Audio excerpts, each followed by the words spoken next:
Assalamualaikum warahmatullahi wabarakatuh. Salam belajar. Selamat datang kembali di video pembelajaran saya. Kali ini saya akan menjelaskan tentang teks eksplanasi. Untuk materi teks eksplanasi ini ada di kelas 11 semester 1. Jadi bagi adik-adik yang kebetulan sedang belajar tentang materi ini, semoga video pembelajaran yang saya buat bisa memberikan pemahaman serta pengetahuan lebih tentang teks eksplanasi kepada adik-adik sekalian. Baiklah, langsung saja saya akan jelaskan satu persatu tentang teks eksplanasi. Saya akan mulai dari pengertiannya terlebih dahulu. Apa itu teks eksplanasi? Teks eksplanasi adalah teks yang berisi tentang proses mengapa dan bagaimana peristiwa atau fenomena alam, sosial, ilmu pengetahuan, budaya, dan peristiwa lainnya itu dapat terjadi. Jadi, dalam teks eksplanasi ini akan dibahas lebih jauh berdasarkan sudut pandang mengapa dan bagaimana peristiwa alam, sosial, ilmu pengetahuan, budaya, dan peristiwa lainnya itu dapat terjadi. Contohnya, peristiwa alam. Gunung meletus. Nah, akan dijelaskan di teks eksplanasi ini mengapa dan bagaimana gunung meletus itu bisa terjadi, ya. Secara jelas akan dijabarkan dengan struktur-strukturnya. Atau misalnya fenomena sosial, misalnya pergaulan bebas. Mengapa dan bagaimana pergaulan bebas itu bisa terjadi? Itu juga akan dijelaskan secara lebih dalam teks eksplanasi. Jadi itu ya, teks eksplanasi itu adalah teks yang isinya itu berupa jabaran tentang mengapa dan bagaimana suatu peristiwa, biasanya bersifat fenomenal ya, suatu peristiwa itu bisa terjadi. Nah, kemudian ciri-ciri teks ya. Sebagai teks, eksplanasi juga punya ciri-ciri ya. Yang pertama, cirinya dia bersifat informasi atau berisi informasi ya. Saya yakin semua teks itu pasti ada informasi ya di dalam kandungannya ya. Jadi tidak hanya teks eksplanasi ya, apalagi teks eksplanasi ya, dia akan memberikan kita pengetahuan ya, informasi seputar pengetahuan tentang fenomena-fenomena yang terjadi. Itu ciri yang pertama ya. Kemudian ciri yang kedua, bersifat objektif atau faktual. Ya jelas ya, dia harus objektif ya, dia tidak mengada-ngada, dia bukan cerita fiktif. Gunung meletus terjadi ya terjadi, banjir terjadi ya terjadi gitu ya, pergaulan bebas terjadi ya terjadi gitu ya, kemudian adanya ilmu pengetahuan terjadi ya terjadi gitu. Jadi sifatnya itu objektif ya, faktual. Kemudian ciri yang ketiga, dia bersifat fenomenal ya. Fenomenal itu punya dampaknya. Kalau fenomenal itu punya dampaknya sedikit besar gitu atau berpengaruh ya. Jadi kebanyakan teks eksplanasi itu memang bersifat fenomenal. Gunung meletus itu kan biasanya jadi fenomenal ya di kita itu ya, karena akan punya dampak yang luas. Kemudian tsunami juga sama, banjir juga ya. Jadi dia bersifat fenomenal. Selanjutnya yang keempat, bersifat logis. Karena ini ilmu pengetahuan maka harus logis gitu ya. Seperti yang saya bahas itu ya, tidak mengada-ngada. Ini saling berkaitan ya, antara objektif dengan logis. Kalau dia objektif biasanya logis ya. Ilmiah itu sudah berdasarkan pengamatan terlebih dahulu ya. Jadi dia melakukan pengamatan terlebih dahulu gitu ya, agar informasi yang dia buat itu betul-betul logis, datanya ada. Selanjutnya ciri yang kelima, pola penjabarannya biasanya dari umum ke khusus. Jadi yang umum dulu, kemudian di paragraf selanjutnya itu akan dibahas lagi secara khusus dan seterusnya sampai selesai gitu. itu pola penjabarannya. Itu pola penjabaran umum khusus namanya.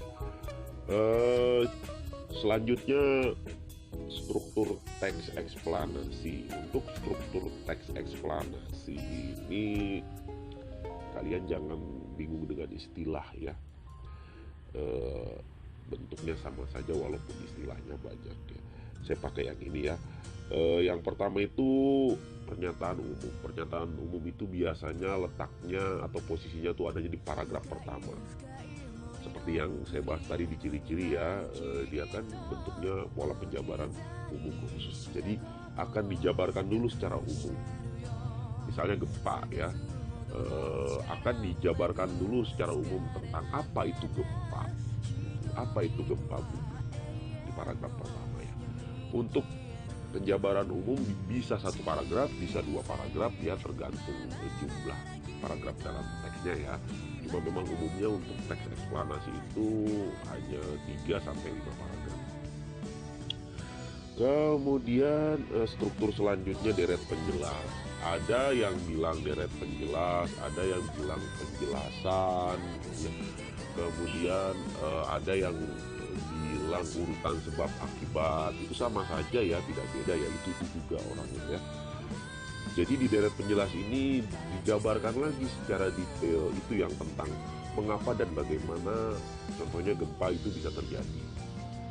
Itu akan dijelaskan dulu, misalnya jenis-jenis gempa dulu di situ ya. Nanti di paragraf selanjutnya akan dijelaskan bagaimana gempa itu bisa terjadi. Di paragraf selanjutnya juga akan dijelaskan dampak dari gempa bumi itu apa. Ini akan dijelaskan di deret penjelas. Deret penjelas itu juga bisa lebih dari satu paragraf ya, tergantung penjelasan yang dia jelaskan ya, jadi tidak melulu satu paragraf, bisa juga 2-3 paragraf. Kemudian struktur yang terakhir itu interpretasi gitu ya. Interpretasi itu tidak jauh pengertiannya seperti kesimpulan ya. Kenapa dia sifatnya opsional? Karena dia bisa berupa kesimpulan, bisa berupa pemahaman penulisnya gitu ya. Dia tuh bisa berupa itu. Misalnya gempa bumi, maka kesimpulannya apa? Karena kita letaknya itu berada di wilayah yang agak sering terkena gempa bumi, maka kesimpulannya ketika terjadi gempa bumi itu apa? Itu biasanya akan disampaikan di paragraf interpretasi. Itu adanya di paragraf akhirnya. Dia bisa satu paragraf. Nah, ini adalah struktur teks eksplanasi. Untuk contoh-contohnya nanti kalian lihat saja di internet banyak ya. Selanjutnya adalah kaidah kebahasaan. Ini ya, setiap teks itu pasti punya kaidah kebahasaan. Kaidah kebahasaan yang pertama itu dia menggunakan kalimat tunggal dan kalimat majemuk. Saya rasa untuk kalimat tunggal dan kalimat majemuk itu ada di semua teks ya, ada di semua teks atau hampir ada di semua teks, tidak hanya di teks eksplanasi ya. Apa sih kalimat tunggal? Kalimat tunggal itu kalimat yang terdiri dari satu subjek dan satu predikat ya. Jadi kalimat tunggal itu adalah kalimat yang terdiri dari satu subjek dan satu predikat. Lalu kalimat majemuk itu ya kalimat yang kemudian subjek atau predikatnya bisa lebih dari satu. Dia akan digabung ya, nantinya akan digabung oleh konjungsi gitu ya.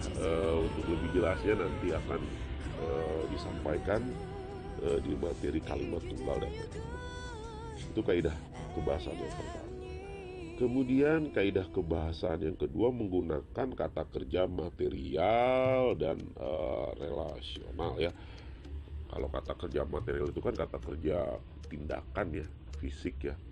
Kalau kata kerja material relasional itu kaitannya dengan hubungan sebab akibat ya. Jadi kata kerja yang menyatakan sebab akibat. Contohnya menyebabkan, mengakibatkan gitu ya. Atau juga dia bisa hubungannya itu identitas ya. Identitas itu kata kerjanya bisa berupa merupakan, adalah, itu masuk ke relasional ya, atau bisa juga kepemilikan. Kepemilikan itu mempunyai ya, memiliki, itu kepemilikan. Jadi untuk relasional itu mencakup 3 ya. Pertama sebab akibat, kedua identitas, dan ketiga itu kepemilikan. Itu kaidah kebahasaan yang kedua. Selanjutnya kaidah kebahasaan teks ini dia menggunakan konjungsi kausal. Nah ini hampir sama kaitannya dengan relasional ya. Jadi kausal itu tentang sebab akibat ya. Secara sederhananya tentang sebab akibat. Sesuatu dapat terjadi diakibatkan karena apa? Sesuatu dapat terjadi disebabkan karena apa? Itu kausal ya. Jadi kalau misalnya konjungsi kausal ya pasti berkaitannya dengan itu ya. Sebab itu konjungsi kausal tentunya ya. Akibat itu konjungsi kausal, karena itu juga bagian dari konjungsi kausal ya.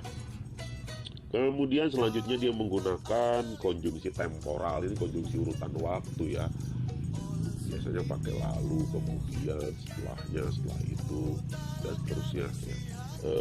Yang berkaitan dengan waktu. Selanjutnya dia menggunakan kata serapan dan atau kata ilmiah ya. Kata serapan bahasa asingnya itu biasanya banyak ya. Atau istilah-istilah ilmiah ya. Seperti misalnya konflik gitu ya, kemudian global, itu kan bahasa-bahasa serapan ya. Urbanisasi gitu ya, banyak sekali menggunakan istilah kata serapan atau kata ilmiah ya.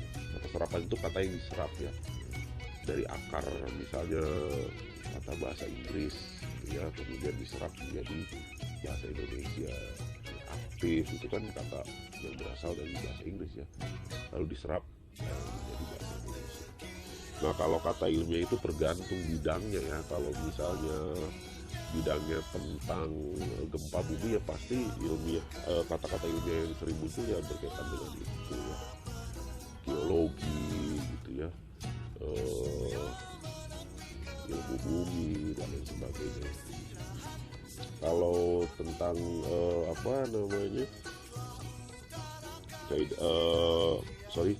teks eksplanasinya tentang pendidikan ya, maka yang keluar itu pasti kata-kata ilmiah di bidang pendidikan ya.